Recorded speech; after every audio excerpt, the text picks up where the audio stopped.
In this video, we will talk about the philosophy of Big Brother and the philosophy of the political party of Oceania, INSOC.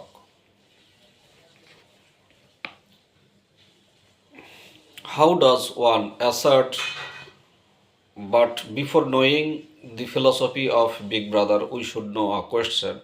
How does one assert his power over another? Winston?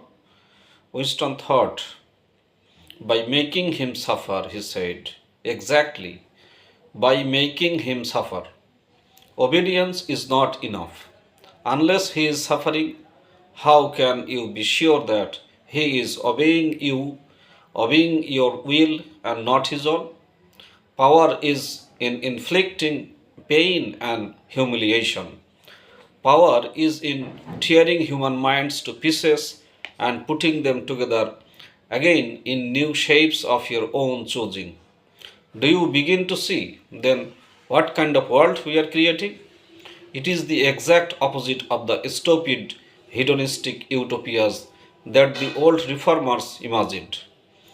A world of fear and treachery, a world which will grow not less but more merciless as it refines itself. Progress in our world will be progress towards more pain. The world's civilizations claimed that they were founded on love or justice. Ours is founded upon hatred. In our world, there will be no emotions except fear, rage, triumph, and self abasement. Everything else we shall destroy. Everything. Already we are breaking down the habits of thought which have survived from before the revolution. We have cut the links between child and parent, and between man and woman, and between man and man. No one dares trust a wife or a child or a friend any longer. But in the future, there will be no wives and no friends. Children will be taken from their mothers at birth as one takes eggs from a hen.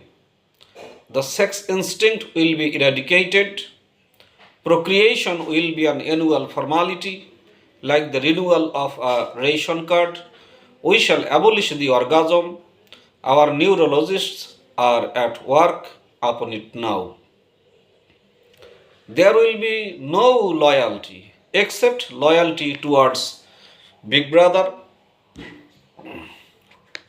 There will be no laughter except the laugh of triumph over a defeated enemy. There will be no art, no literature, no science. When we are omnipotent, we shall have no more need of science. There will be no distinction between beauty and ugliness. There will be no curiosity, no enjoyment of the process of life. All this, Winston, always there will be the intoxication of power, constantly increasing and constantly growing subtler. Always. At every moment, there will be the thrill of victory, the sensation of trampling on an enemy who is helpless. If you want a picture of the future, imagine a boot stamping on a human face forever. He paused as though he expected Winston to speak. Winston had tried to shrink back into the surface of his bed again. He could not say anything. His heart seemed to be frozen. O'Brien went on. And remember that it is forever. The face will always be there to be stamped upon. The heretic, the enemy of society, will always be there, so that he can be defeated and humiliated over again. Everything that you have undergone since you have been in our hands, all that will continue and worse. The espionage, the betrayals, the arrests, the tortures, the executions, the disappearances will never cease. It will be a world of terror as much as a world of triumph. The more the party is powerful, the less it will be tolerant, the weaker the opposition, the tighter the despotism.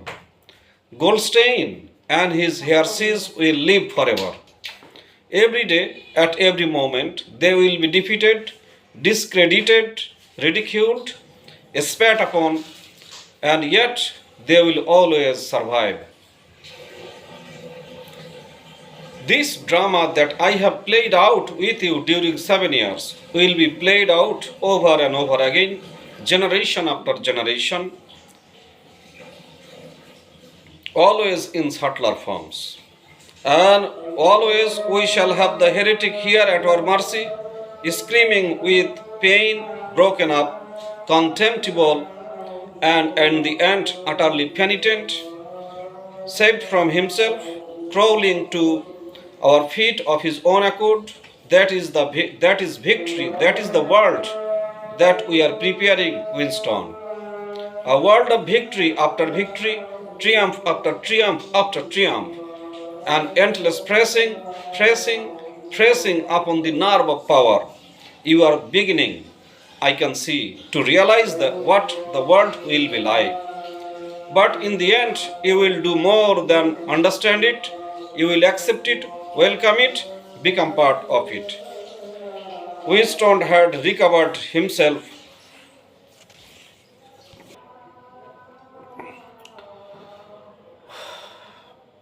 It is impossible to found a civilization on fear and hatred and cruelty. It would never endure. Why not? It would have no vitality. It would disintegrate. It would commit suicide. Nonsense. You are under the impression that hatred is more exhausting than love. Hatred is more exhausting than love. The party is immortal. So simply, there are also many more philosophies of the party of this novel 1984 written by George Orwell. But mainly the party is always almighty, omniscient, omnipotent, all powerful, and there is no rivalry, there is no opposition. The big brother is everything, Ingsoc is everything, and Oceania is always under the control of big brother. That's all there. Simply this is the philosophy of 1984 of the political party Big Brother and Ingsoc. So thank you very much for listening to this.